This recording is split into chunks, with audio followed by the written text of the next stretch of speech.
will now be talking about the role of the diaspora in filling investment and talent to move Africa forward. This session, as you can see, has some very intriguing and versatile panelists coming from very different backgrounds. And our host for this shall be Eric Kaigama, founder of Majul Global and co-founder of Africa Chamber of Digital Commerce. I will now hand over to Eric to just hand over to Eric as well to begin the introductions for those within his panel. However, I will give notice that we may have a surprise appearance coming in halfway through. So I will just help everyone start having anticipation rising. And thank you again. I hand over to you, Eric.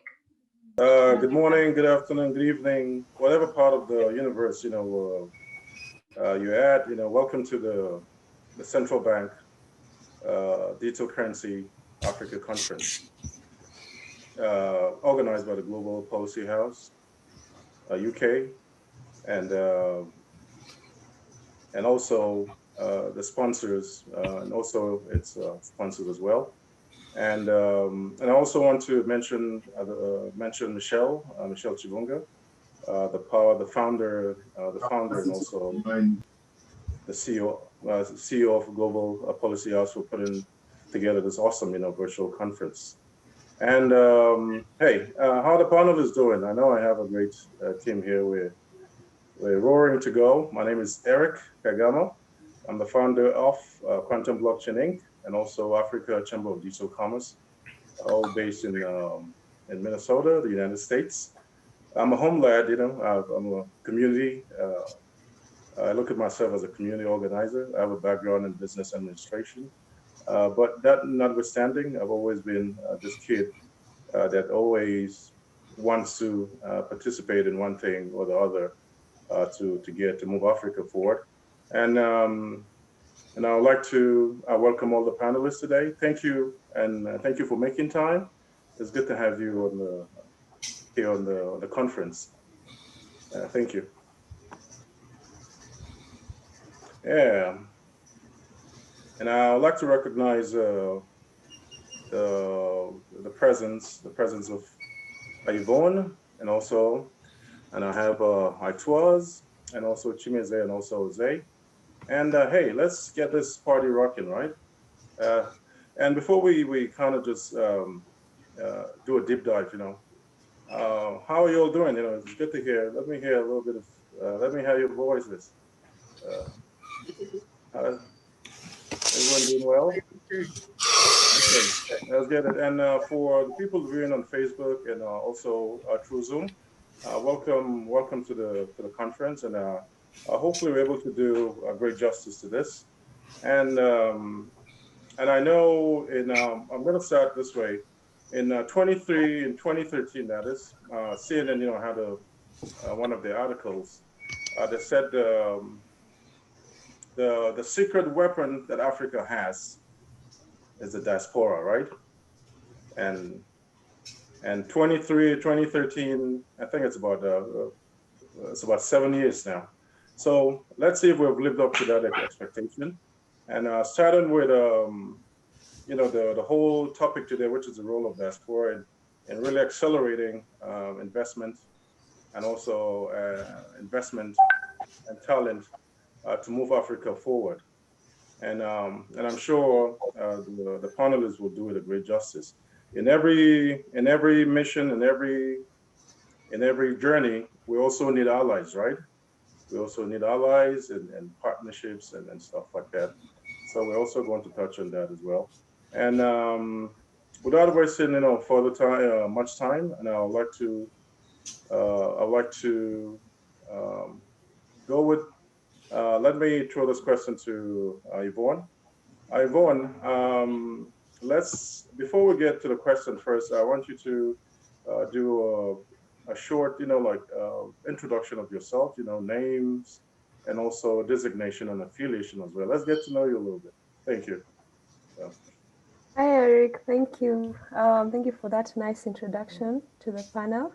My name is Yvonne Kagondu. I am the Kenyan Community Coordinator at Paxful. And at Paxful, we are the safest Bitcoin marketplace. We are peer-to-peer, and we've really worked hard to ensure that the misconception about cryptocurrencies that is usually happening all over Africa is sort of reduced, and we've worked hard to be the safest platform where Africans can trade peer-to-peer with each other. They can trade Bitcoin, of course, and cryptocurrencies. Yeah, so yeah. Awesome, awesome. Yeah. Yeah, it's good to have you here Thank you. virtually, that is. And I'd like to go to Mr. Chimeze, Chuta Chimeze, a very well-known entity within the Africa, within blockchain and also the whole blockchain, sphere within Africa and to a certain extent, outside in Africa as well. And Chimeze, let's get to know you. Just your full names, designation, and affiliation as well. Thank you for being here.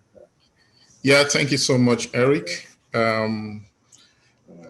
good afternoon to you. Good morning to everyone else. And I'm excited to be in this panel. Everyone understands the role of diaspora in the growth and development of Africa. I'm Chimeze Chuta, founder and coordinator of Blockchain Nigeria User Group.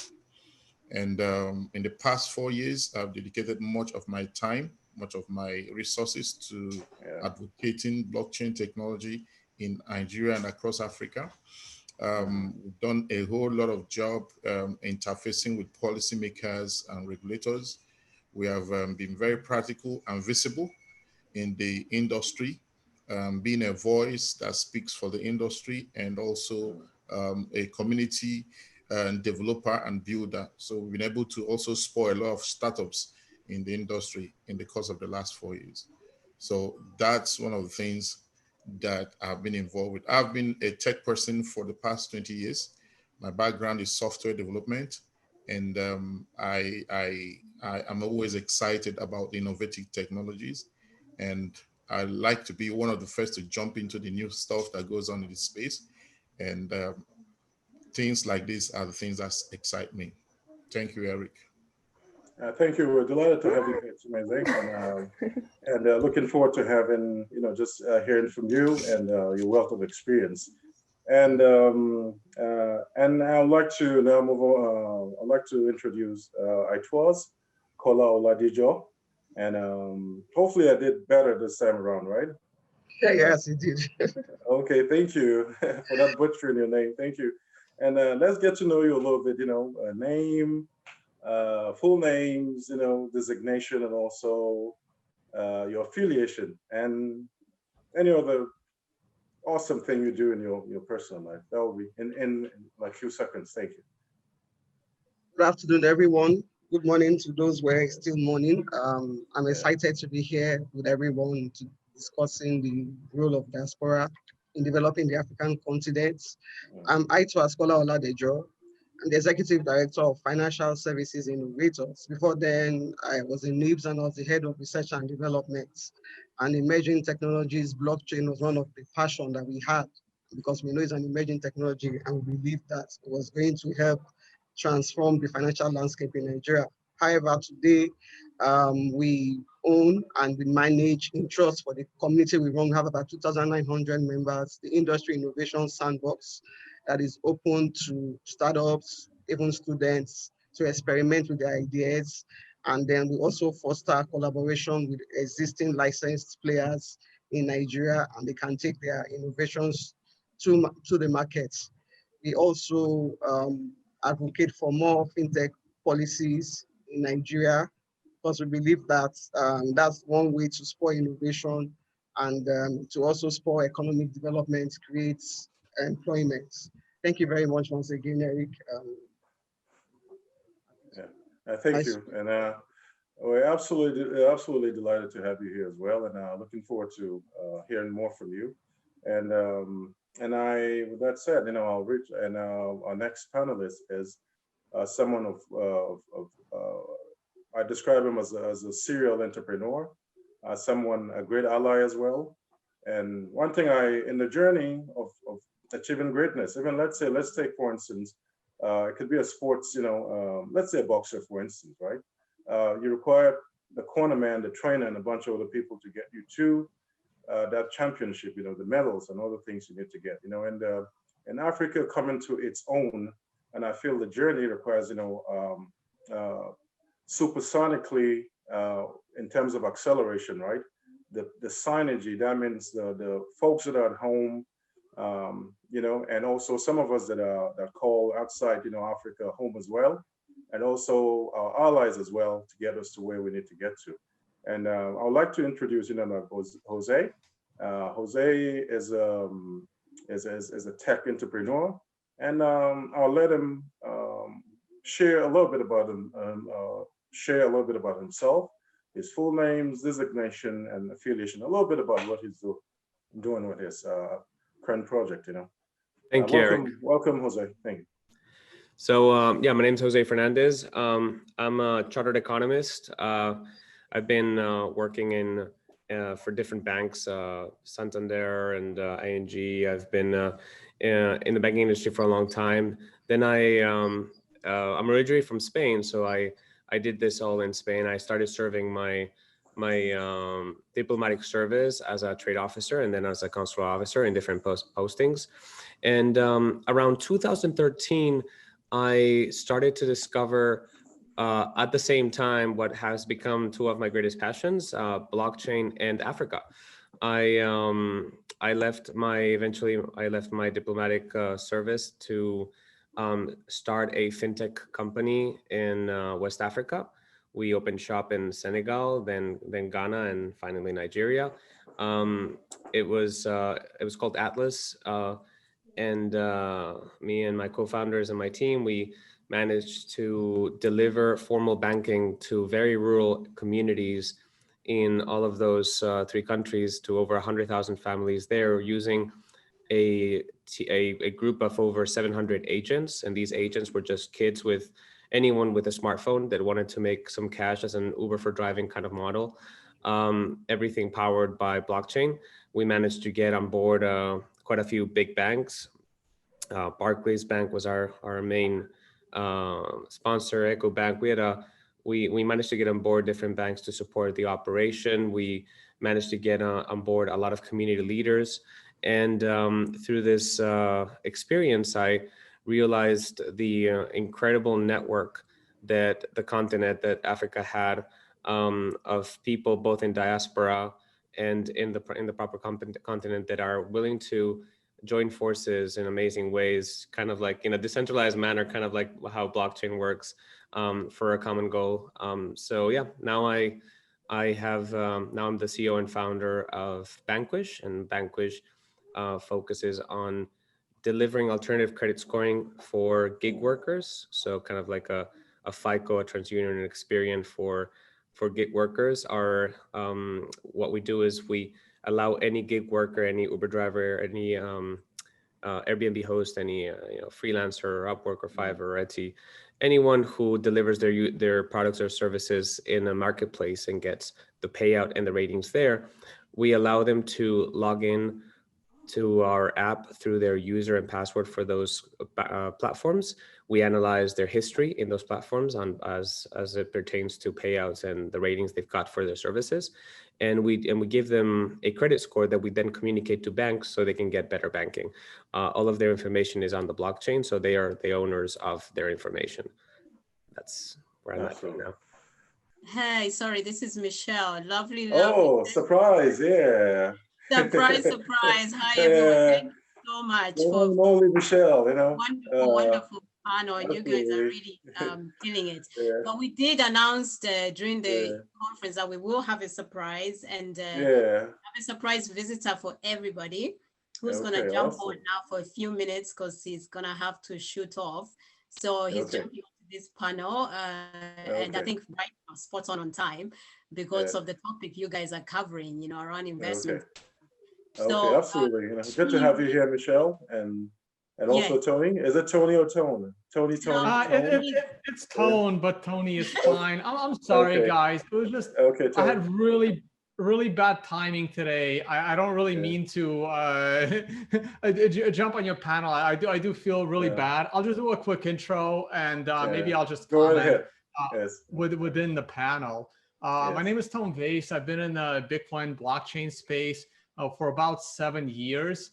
And to me, Bitcoin is still just itself the best application, and been traveling the world trying to spread awareness as to what Bitcoin can do and to just help empower, help people everywhere, whether it's Africa or all over the world, to just be more in control of their own money. And Bitcoin is a way in the future to basically separate the money from the state to make it more independent. And I was supposed to spend multiple months in Africa. I got to Africa on March 1st of this year. And I was going to spend the first 3 weeks in South Africa and then move on. And I was basically open-ended. Unfortunately, straight from South Africa, I had to get back to the US due to COVID. So I never got a chance to really experience how Bitcoin is acting in Africa. And I guess I'll have to come next year or the year after. Yes, yes, totally. Fantastic. And welcome, Tone. Nice to see you again. Thank you.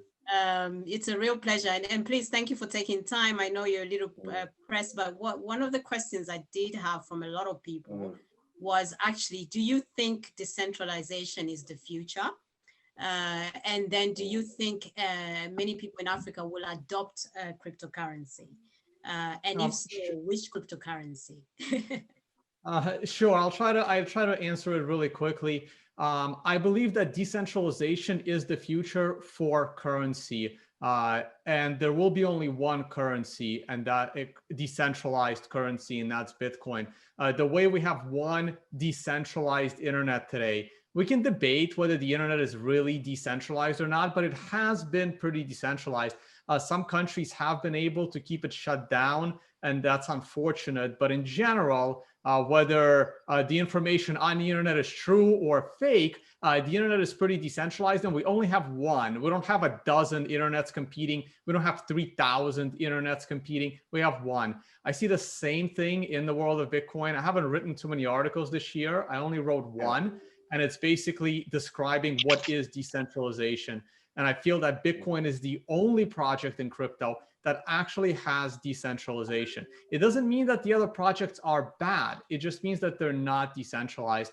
And I'm also not sure that decentralization is really needed in any other project other than Bitcoin, because decentralization is slow, it's inefficient, it burns a lot of electricity, and all of that is necessary in order to give people something like Bitcoin, which is a completely new and innovative technology that can also serve as store of value, medium of exchange, and function as the role of money. But anything else that touches the physical world isn't decentralized and probably shouldn't be decentralized. The only thing that keeps Bitcoin decentralized is the fact that it never interacts with a physical world.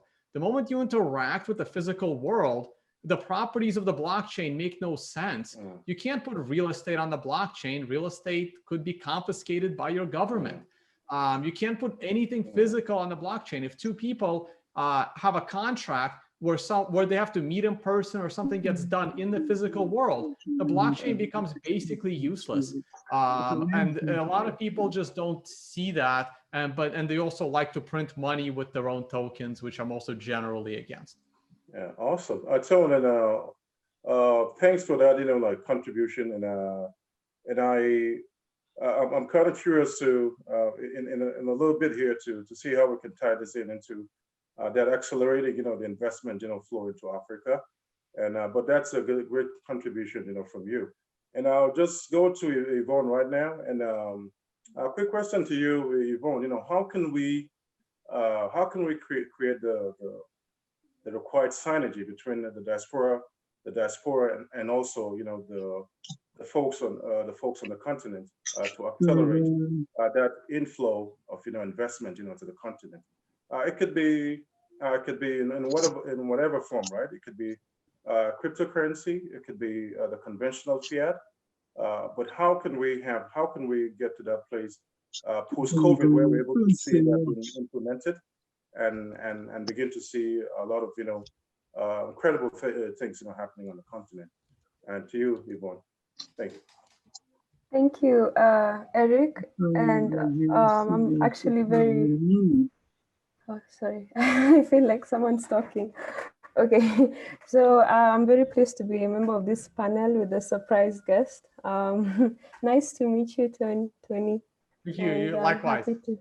Happy to have you here. Thank you, Michelle. It's a pleasure, Yvonne. Lovely to see you again. Lovely to see you again. Women in blockchain hashtag. Absolutely. Yeah, so back to the topic. I'd like to start maybe with the example of Kenya here in Kenya, where we are well known for mobile money. Many people know M-Pesa, but not many people know the story of 2008. Here in Kenya, in 2008, we had a post-election violence. And M-Pesa, the first marketing campaign was send money home, because at that point in time, we couldn't move from, for example, county to county. So M-Pesa had this campaign of you can send your money home, maybe for investment, maybe just to take care of your family. So the same thing with diaspora, which as you had said, is very powerful, and it's a hot topic with economists, with business people, with everyone really. So our diaspora has really a huge potential, and there's so many questions of how can we protect it? How can we regulate it? What can it do for our African people? So just going back to your question, I believe that we should first start embracing, especially here in Africa, a challenge that we have generally in Africa, that people are not usually very receptive of new technologies, especially the internet. Well, I remember, for example, when Facebook started, social media started. In school, at that time I was in school, it was very difficult. And also in churches, everyone was like, Facebook is bad, avoid Facebook. And 20 years later, I don't know if it's 20, but all these years later, it's the main thing, especially during this COVID and unprecedented times. Everyone is catch this church session here. And currently with cryptocurrencies, it's the same case. You'd find that when you mention you're in cryptocurrencies or anything of the sort, it's like, oh, you're doing something wrong. So in real sense, I believe that Africans, the first thing that we need to do is that Africans should be more receptive to technologies and the internet especially.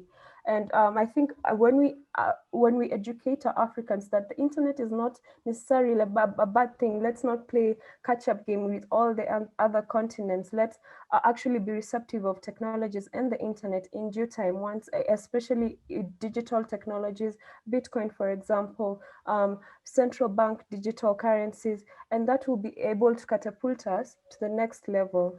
Thank you. Thank you, Yvonne. That was an awesome, contribution.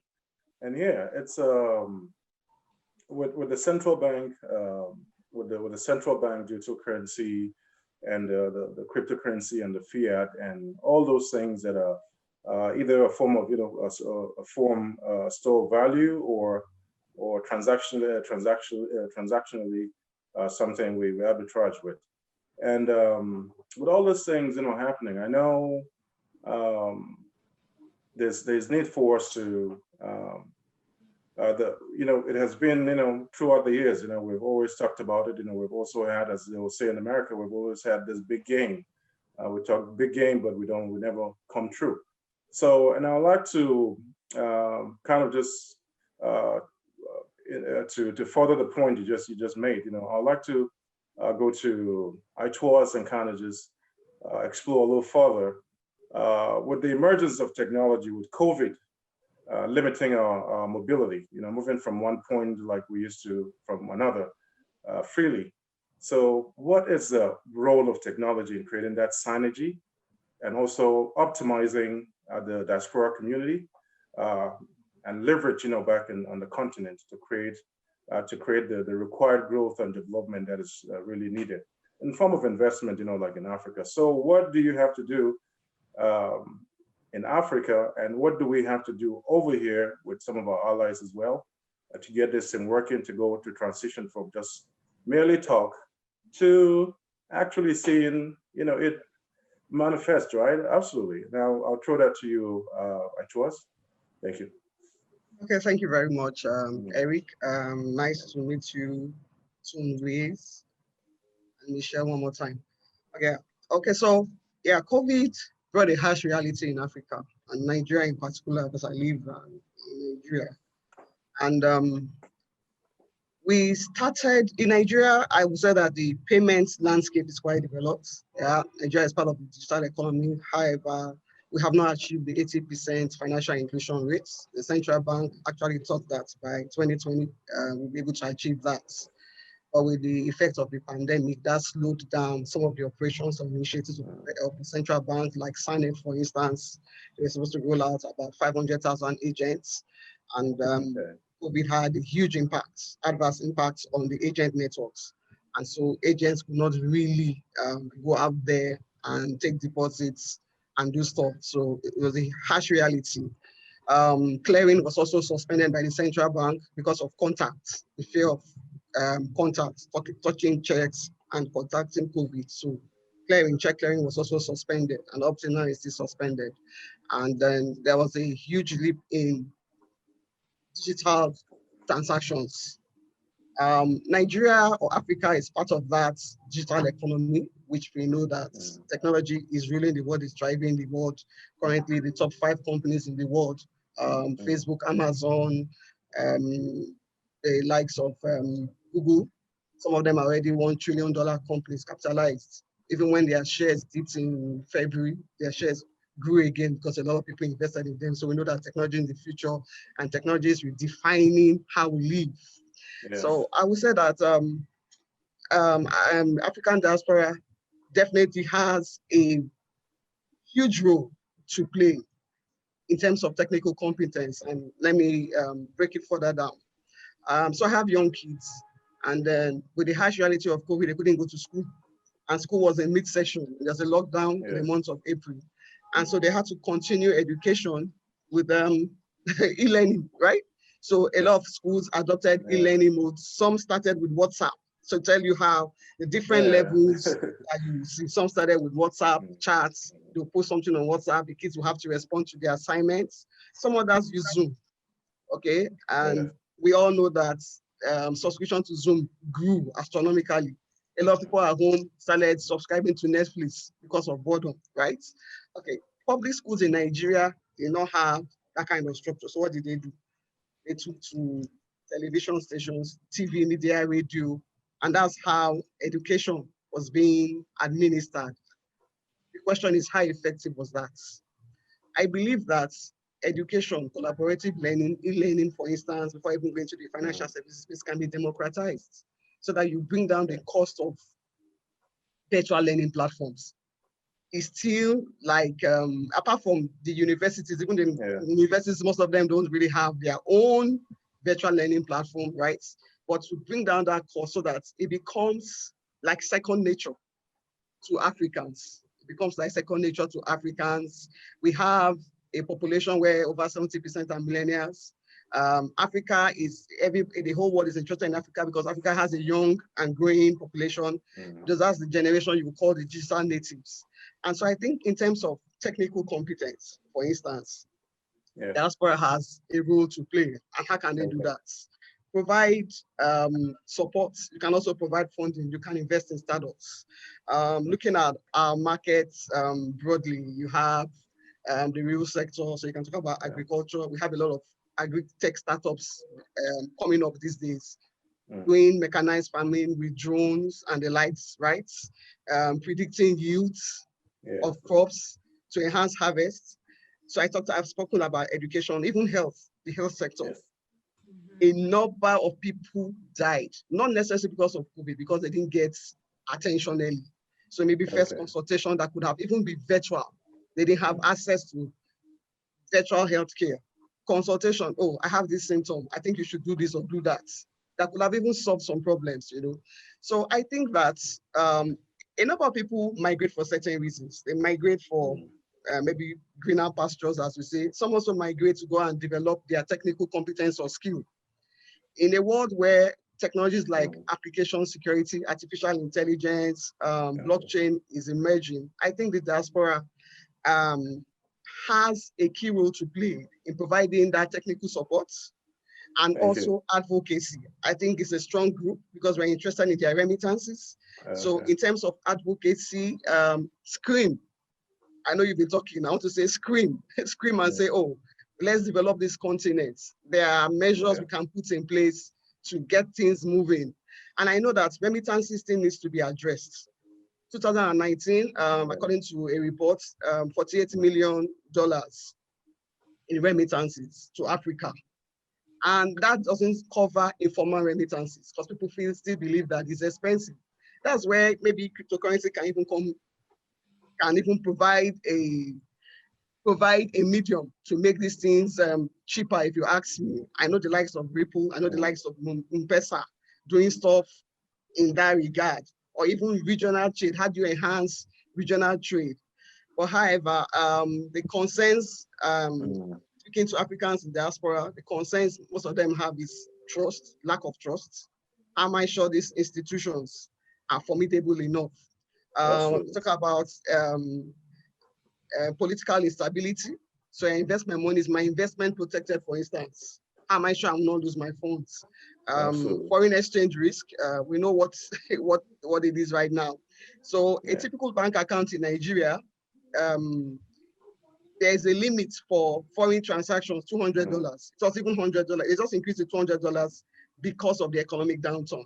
Meanwhile, you can do cryptocurrency transactions more than that in minutes. And so we keep saying regulation, you need to look at this. Government needs also to be deliberate to attract diaspora funding, which I believe would be a source of cheap funds, if you ask me.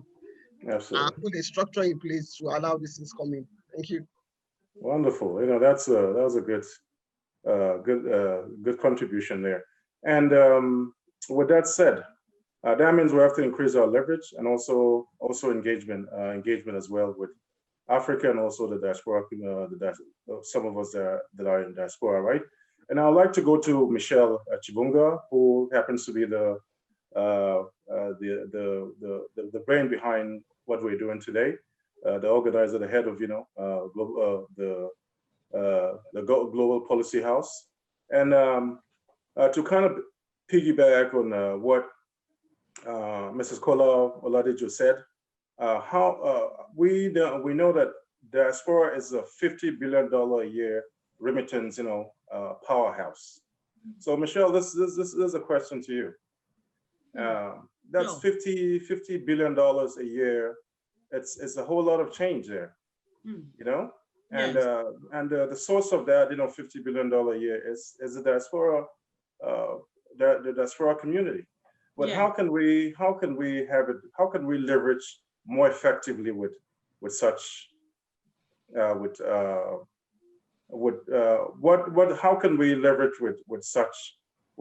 can we leverage remittance more effectively to become that investment that is much needed, like in Africa. Sure. Absolutely. No, thank you very much, Eric. It's a fantastic question. And again, thanks to the whole panel here, including the surprise visitor.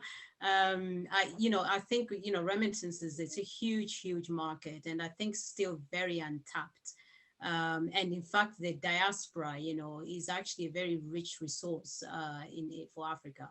So I think that's one thing to park. We need to be able to really start to untap the opportunities that the diaspora is bringing in. So I'm not even just talking in terms of monetary terms, even in terms of skills and talent, and that they can kind of bring and bring home, is really, really huge. Especially now we're really moving towards very large milestones that we want to hit in Africa, including the implementation of the continental free trade. I know we've talked about this all day, but it's a really important point to make, because if we are going to be able to actually shift and pivot and deliver the continental trade, I think we need to pull together all the resources that we have. And I very much think the diaspora is also a very strong, element and ingredient into that solution. So how do we kind of leverage that financing? But it's also very difficult to have that level of transparency in terms of how those remittances actually are spent, on how they flow from A to B, and I think that's where maybe you can bring in some technology where you can use to actually track and monitor how funds are being either distributed, not just remittances, but generally in terms of how stimulus, financial packages are being redistributed. You can use technology to shine a little bit more transparency around this. And of course, the discussion around central bank digital currencies also kind of picks up quite strongly around the remittances argument, especially when you're thinking about the wholesale central bank digital currencies, as I outlined earlier on in today's session. So massive opportunities, I think, around remittances and opening up that supply chain, and then giving more transparency within that supply chain by enabling technology to help with that. And that will kind of go in with what Ton was saying around how not everything is going to be decentralized. Not everything has to be decentralized, but there are certain elements which can be decentralized, which will shift the dynamics a little bit. So we have to think about it in the circular economy, a way, and I think there's opportunity there. But I'll give you back the floor, Eric. Thank you.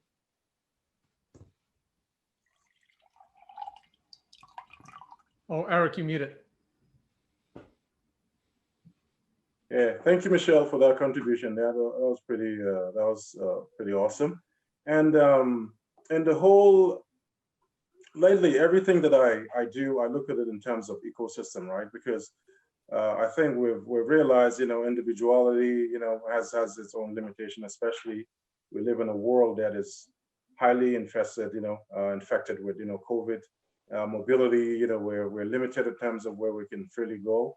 But hopefully, things will get better at some point. But the role of friends, partners, and allies is an essential component. And I'm sure, Jose, I'm going to you straight. You and Tone, you're the allies, that we're going to rely on to be able to execute some of this, the vision, able to collaborate and get it to where it needs to go. I know you've been someone that has founded a company, worked in Africa, and also employed Africans as well. So it's a beautiful thing, and I like that. I love that fact, even it makes some of us, that are from there a little bit, kind of just, that was a little nudge, right? If allies are coming in and doing some incredible things on the continent, we here that are ancestrally from Africa need to wake up and start doing equally or even more. It's a lot easier than it looks, Eric. I mean, people, all the entrepreneurs from outside the continent that I met during my time with Atlas, were always telling me, how do you manage to get, all African teams when it comes to managing the Ghana team, everyone from Ghana, the Nigeria team, everyone from Nigeria, the Senegal team, everyone from Senegal. Even in our headquarters in New York, how do you manage to keep it, at least 50% from the continent? It's not that hard. The first couple hires are hard because you're getting into a network. It's the same as when you're trying to get into the blockchain scene. I mean, you don't know anyone at first, but as soon as you meet one or two people, they start to introduce you to others. And yes, an issue I had was that a lot of the diaspora people were too expensive for me because they were working for Chartered or for Barclays or for they were used to salaries that I couldn't afford. But they would get me in touch with other people that would be a little bit younger, very ambitious, diaspora or otherwise. And the same, because for me, the two great myths when it comes to working in the continent, to founding a startup in the continent, are always the talent pool. Because I don't agree with this myth that talent pool in Africa is lower. It is not true. Some of them are too expensive for a startup, but there is so much talent, and you don't have to look that hard. You just have to try, and get into the scene. And then the other one is investment. Getting in my case. It wasn't, it was easier, but both were possible to get African investment, but then it was easier for me to get foreign investment into this African project. And it was easy because, I mean, the continent has so much going for it. I mean, by 2025, half of the youth of the world will be from Africa. It is this growing mammoth, this amazing beast that is just waking up. And if you ride that wave in the beginning, you're going to grow with it. This narrative got us investment from Tim Draper, got us investment from Peter Thiel, co-founder of PayPal, got us investment from Barclays Bank, and over $10 million from all over the world just pouring into a small project that was just trying to bring some formal banking using blockchain to very rural communities. I'm talking, people that only needed SMS capabilities in very rural areas. So imagine what you can do with more low-hanging fruit projects where you're going for smartphone-enabled, younger and already wealthier communities. I mean, the opportunities are always endless. Yeah, thank you, Jose. And Yvonne, how do you think we can increase the level of engagement between allies and the diaspora and also people at home? While you're pondering the answers, right? There's a question from there's a question for Tone, I think if you can, do you want me to read it out, or you can? It's right there in the chat. There's a. I'll read it. It's actually perfect because I wanted to comment on remittance myself. I just wanted to wait for the other panelists to finish. And the question is about remittance. Do you think that Bitcoin can become used in remittance across the world, particularly the developing world? And I've said this a long time ago. I always found these remittance projects going back to 2014 even, but mostly 2015, and they didn't really make that much sense to me, because to me, what I'm hoping the future of Bitcoin is to actually remove the word remittance from the dictionary, because the word will no longer be necessary. And I know it sounds scary that the world may have like one global currency to rule them all. And that's always been the fear. Oh my God, one world government. Oh my God, one world currency. And one of the things that I try to do is I try to bring that fear down, because in the case of a one world government, there is something to fear. And if that one world government has the control of the one global currency, there is even more to fear. But the difference with Bitcoin is that I expect it to stay decentralized.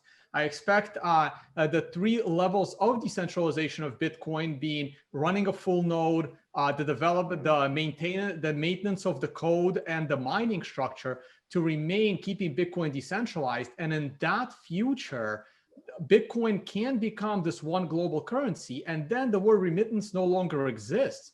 You can work from anywhere, and I've had contract workers from Africa as well myself, very good developers there that have helped me out. And Bitcoin becomes a beautiful payment method, and they are cheaper, relatively speaking, because they can buy more with it, and they see it as a store of value. So the goal is to just remove that word by utilizing this amazing currency that is just anyway, you guys know what it is, and I'm sure most people do as well. Okay, I'll leave it there. Yeah, thank you, Tone, for that, and thank you for the question as well, and Joku, acknowledging your question. And as time we're fast running out of time, and Joku, thanks for the question, and also thank you for the response as well, Tone. And I know Chuta, I think something happened, but if you can get back on the panel, I think that would be awesome. I don't know if someone could reach him. We want to, for those that are watching on Facebook, on Zoom, we hope you're enjoying, the whole engagement, and engagement with the panel and what they've said so far, and hopefully where they're doing an incredible, their response or their answers has been something that has been enlightening. I think I have a question. There was a question earlier on I asked Yvonne, and I hope, do I have to repeat it, or you still can?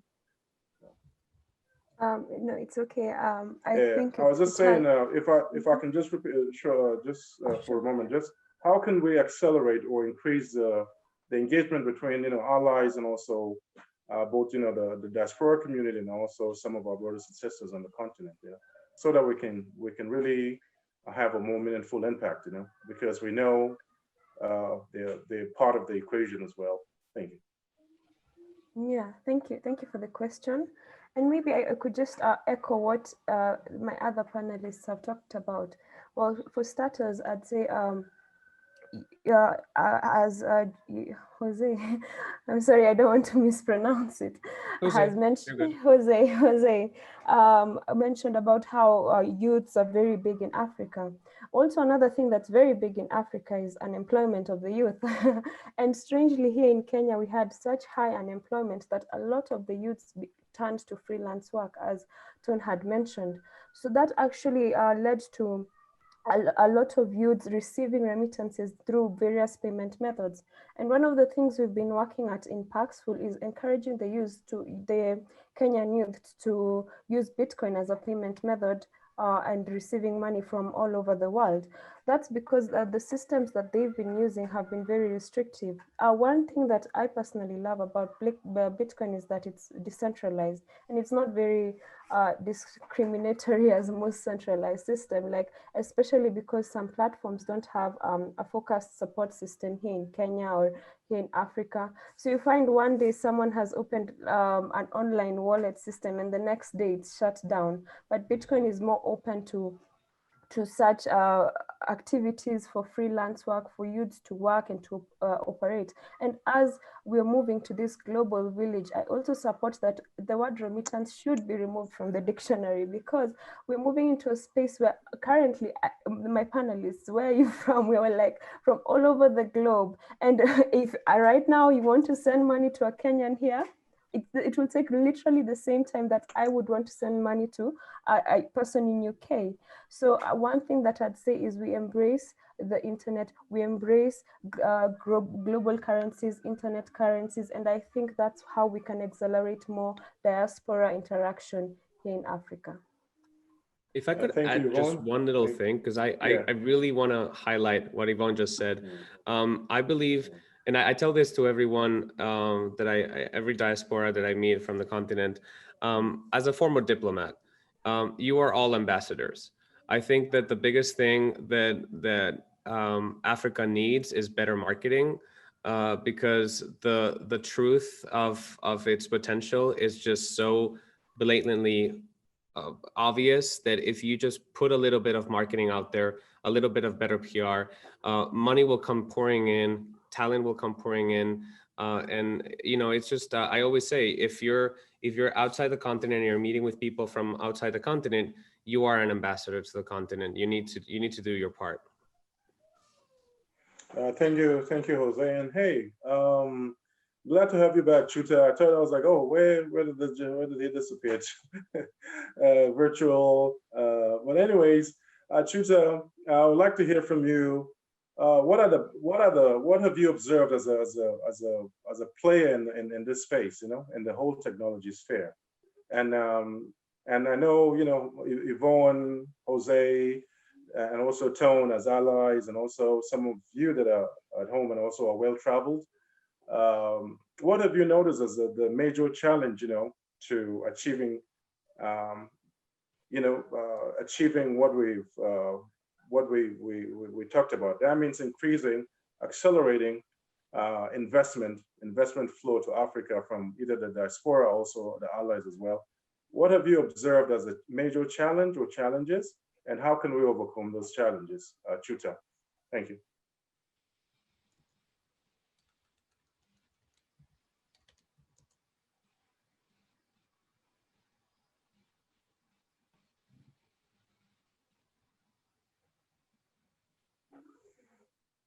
Sorry, I think something happened. Therefore. Well, while we're waiting for Chuta to, I think he's having a bit of technical difficulty. So with all the things we've said today, how can we really harmonize? How can we, I know Tone has talked about a little bit, cryptocurrency, and Jose, firsthand experience on the continent, being an employer and someone in technology, and his background in economics and other things, I can I just go first, because I do have to run in about 3 minutes, so I'll just make it quick.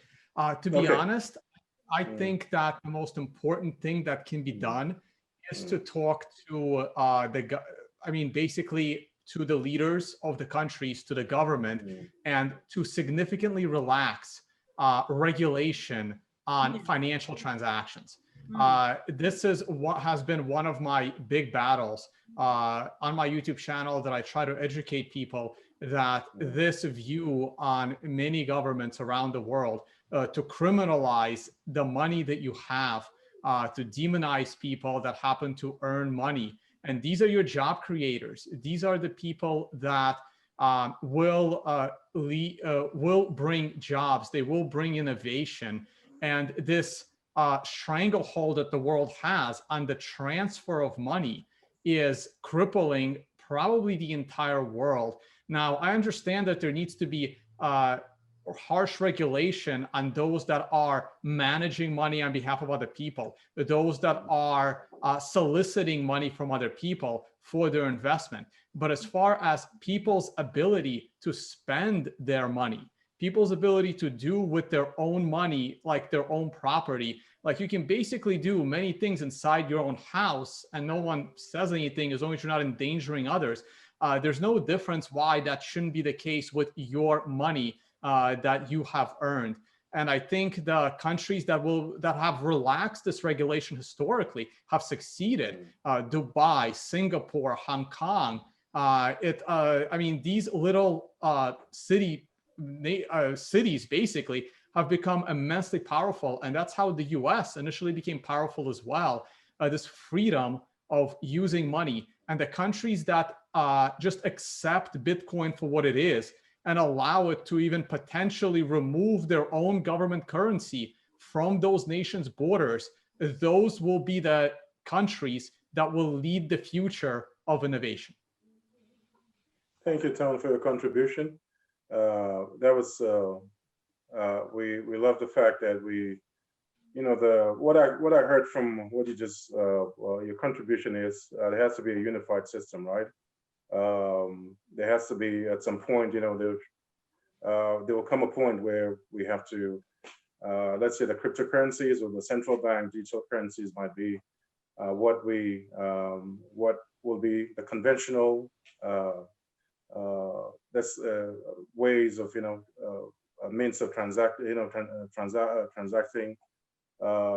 know, from nation to nation, and also what there's going to be an increased utilization of those of the CBDCs. I honestly don't see, and I don't see any difference. The government's plans to do their central bank digital currency, the only difference between that system and the current system is that they will eliminate physical paper bills. That's the only difference, and it doesn't make any difference at all. Okay, thank you for your contribution. If Chuta is back, I'm not sure what's happening, but we really want to hear from Chuta what the challenges are and how we can overcome the challenges. And I think Michelle, I don't know how much time we have, but if you just make sure I'm on. Yes, I think Ashley, I think we've got a little bit of time because we have another session coming in, so we might have to wrap up soon. Okay, we have about. Okay. For your contribution. I know you have to shoot off. Thank you so very much. But maybe, I don't know what's happened, Chuta, maybe it's connection. Yes. And let me also acknowledge, you know, the fact that, okay, the people on Facebook, on Zoom, and also the incredible job, you know, the sponsors, you know, have done to put this together, and also Michelle Chivunga, and also the Global Policy House for putting this incredible, you know, like event, you know, together. Tyler's, you know, you can only imagine, you know, the amount of work she has to do every day, and able to put this together. I think that's pretty awesome. So the role we've determined, you know, for us to get where we need to foil the flow, the inflow, or the flow of, you know, investment, you know, the continent. The important role that allies have to technology will play, allies as well, and also the people, you know, on the continent, and also the diaspora as well. So that means I heard early on, I think it was from Yvonne and also a bit from Jose as well, as in there has to be a consistent, you know, like engagement between those three facets, you know, those three segments for Africa to get where it needs to get to. And I'm going to still reserve that question for Jose, not Jose, but, you know, for Chuta. But I'd like to go back to Jose again and ask him, okay, how can we have more of the Jose's and the Tones, how can we get them to be more involved, like in that quest to get the investments, and also in some ways able to create other opportunities for the unemployed also, like on the continent of Africa. To you, I believe it's a certainty that that the hockey stick growth of the African economy will continue. I believe that as the youth of Africa, it's good, Tone. Thank you, Tony. Jose, I know I have to connect with people. I'm sorry, guys. I do have to run. We understand, man. Thank you so much for having me. Thanks. You're welcome. Thanks for joining. So I believe it's a certainty that it will continue. The ways to accelerate that growth are, in my opinion, from the outside. When it comes to talent from the outside, and so I believe that the ways of accelerating this growth is by having companies bring the talent to Africa, so that the African community, the African continent, can impregnate from that talent and grow from it. I always give the example of, as a soccer fan, of how back when I was a diplomat, when Spain became the world champion in the World Cup in soccer, I always tell them, like, it's inevitable that would happen, because Real Madrid, Barcelona, the biggest teams in the world are in Spain, but all of their teammates are international. So the best of the best come here, and eventually the Spanish players get so much better from that contribution from their international colleagues. So as we bring teams into Africa and that talent gets spread through the continent will rise even faster. And I see that happening already. I mean, the key here is bring in talent and bring in money. And I'm already, and the way to accelerate that is through PR and commitments. And you're already seeing it. I mean, Jack Dorsey, CEO of Twitter, once wanted to move for half a year to Africa, and it made sense because it is the future. It's a future for Twitter, for Square, and for every other tech company in the world. As these things accelerate, and there are more champions and leaders like him that are starting to do these moves, we'll get all that talent mingling with the continent, and then the continent will learn, and it will evolve into a leader itself. Fantastic, Jose. And the key, if there's anything I heard from what you just said, the key is the synergy between the diaspora and also those micro investors, and also the likes of the big names, and also people that are doing incredible things, that are raising amazing funds that could equally employ Africans and also put in some kind of investment. I'd like to, okay, go ahead. Just one last thing, because that's a good point.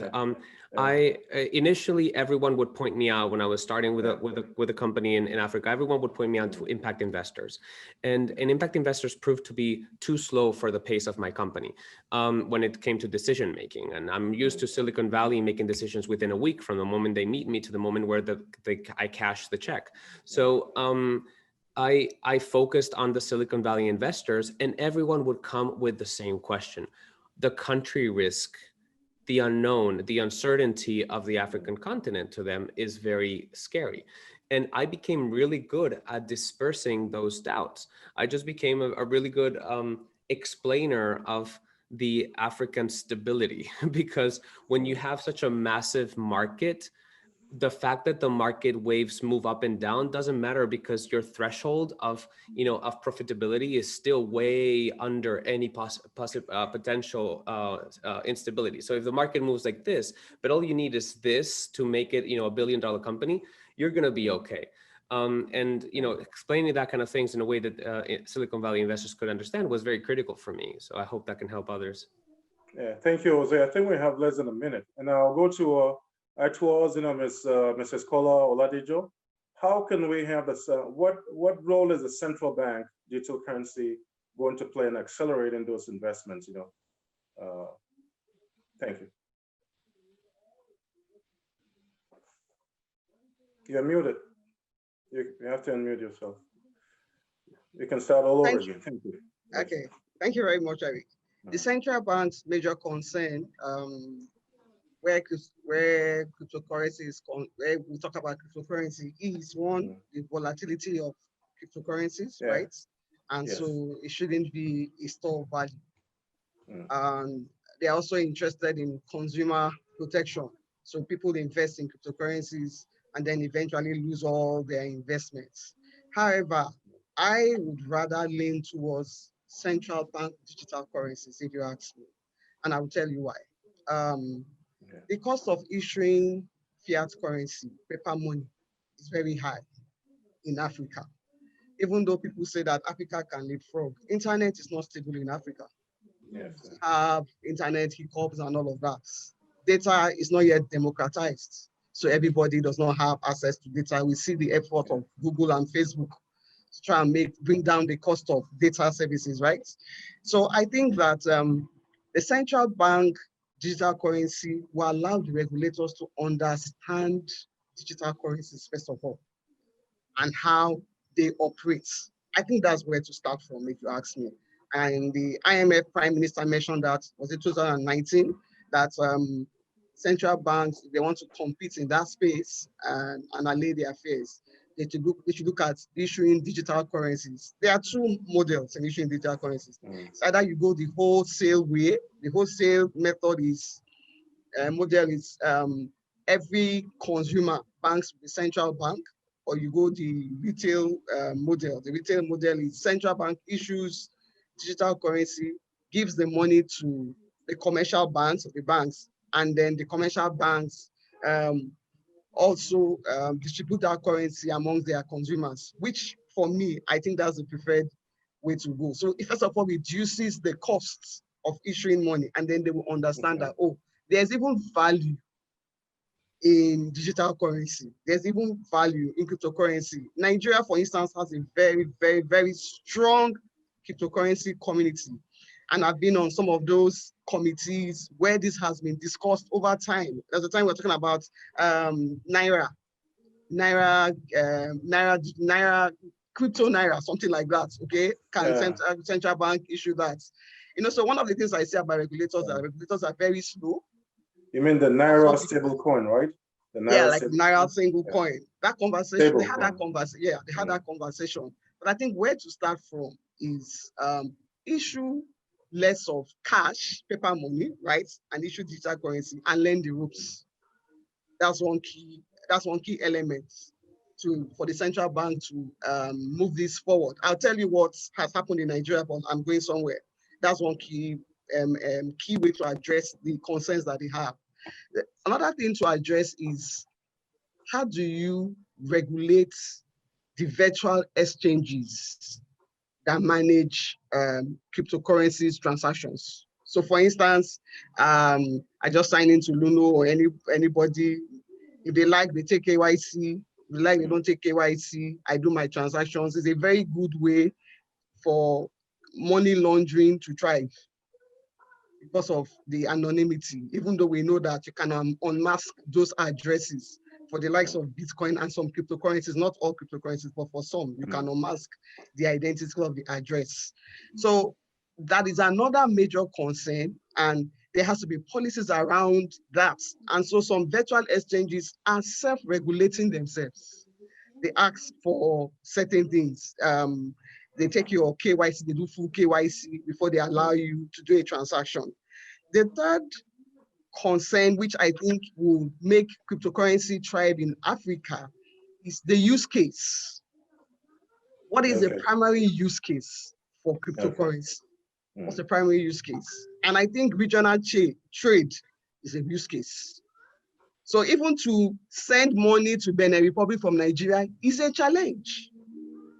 Fill a form, you bid, it takes weeks. Meanwhile, you can do it in seconds, okay? And so they're looking at ECOWAS community having the ECOWAS coin and all of that. But you know how it is with policymakers, it can drag for 5 years, except we have strong advocates in the room showing the value of all of these things. So that is where I think we should start from. They are going to resist you, definitely. A central bank of Nigeria will resist you if you say make Bitcoin legal tender. Cryptocurrency has not been classified as legal tender. It's not legal tender in any country, but they allow. Now I hear that there are ATMs even in Nigeria that you can cash out. So you can cash out. You can get fiat currency in Nigeria. Put in your Bitcoin number or something, and you can collect CBN is not aware. If they are aware, they will shut down that bank. That's the truth. And I think regulators all over the world. But there is a major development in Nigeria. And so diaspora is looking at models in that cryptocurrency world. Is that the SEC, Security and Exchange Commission, has come forward with draft regulations to drive down markets. And they've classified cryptocurrencies as assets. So just the way you classify shares as assets, they classify cryptocurrencies as assets, and they are open to innovations within that space without undermining stability, without undermining monetary policies and consumer protection. So with sandboxes, if you ask me, regulatory sandboxes, it will be an opportunity for them to understand this new model. Do I love cryptocurrency? Yes, because it's an easy way to do transaction. He just left us. I've forgotten his name now. He was here with us. Chuta. Not Chuta. Tone, yeah. So Tone said a few things. They're very daring statements to make, if you ask me. Global currency, one currency in the entire world. Even United States will resist it because of the dollar. Absolutely. And they will resist it. And I'm even going somewhere. So remember, yes. Sorry, we're running out of time. I think we have a few seconds, if I'm not mistaken. Okay. And I just want, respectfully, I just want to, I know you have a lot of brilliant, I think you have shared enough, to, I'm sure the people watching at home and everywhere, I think they will find this discussion today, the panel, pretty enriching. And before we run, in like 5 seconds, Yvonne, big challenge, how to solve it before we, and the whole, trying to get that investment, flow to Africa, both the intellectual investment, that means the diaspora, the community doing more, and also our allies also doing equally more in that respect. Challenge and also solution. Okay.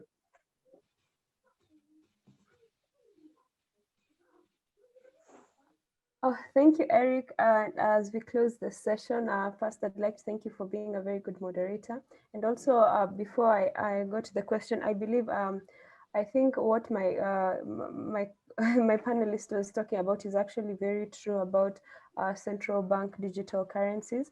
And I'd like to just echo her and also say that as central banks consider this method, it would actually be an opportunity to also take what the positives of Bitcoin that have come and emulate it in central bank digital currencies, because as the previous panel was discussing about regulation, investor protection, I believe it's a very huge topic for diaspora. A huge factor that comes, especially on personal experience, there are many people who bring in money from other countries and say, oh, and give their cousins, for example. Then the cousin ends up spending it on things that are not, what they expected. So I think, I believe what we were talking, I don't want to mispronounce your name. I'm sorry. Utas. That's fine. Yeah, what he's talking about is very accurate, and what central banks regulation and investor protection will actually accelerate the process, and it's a challenge that diaspora are experiencing. And I believe that if we continue this conversation and we expand it and we share it with more people, that they will get the message across. Thank you. Thank you. And I would like to thank Jose Fernandez, and also Atuos Kola Oladijo, and also I know Chuta Chimeze was there was here a while ago. I don't know, technical challenges, but Tone Vase, we thank you for making time as well. And then Yvonne Kagundu, and I'm your moderator, Eric Kagama, and a special thank you to Michelle Chivunga for putting this excellent, conference together. And I can't wait till we, post-COVID, we're able to meet physically and do this, in person. in a big way. Yes. And I hope people. Party, everybody, big party. Absolutely. Thank you for listening, Jose. Amazing job, Michelle. keep on, we're going to, that your leadership, you like it or not, we're right behind you. Take us where we need to go in terms of getting those where Africa needs to be. Allies like Jose, brilliant people like Atoaz, and also Yvonne, Chuta, continue to do. Sorry, we could not, that question that I wanted to ask you, but hey, there's another day. We'll find another forum somewhere, maybe 2.0, to do this all over again. Yes. All the sponsors, amazing job, and everyone that contributed to making this, a success. Thank you. My name is Eric, moderator, co-founder, Africa Chamber of Digital Commerce. And can I hey, just add quickly, Eric? Can I add quickly, because Eric is being very modest. Eric has been an instrumental part of organizing this, so he has one of the big sponsors. So I really thank you very much, Eric. Thank you, Michelle. Thank you. But he has guided us a lot in terms of putting this together and reaching out to a lot of people. So thank you to you too as well. And thank you for giving me my first moderating, gig. Thank you. Appreciate it. No problem.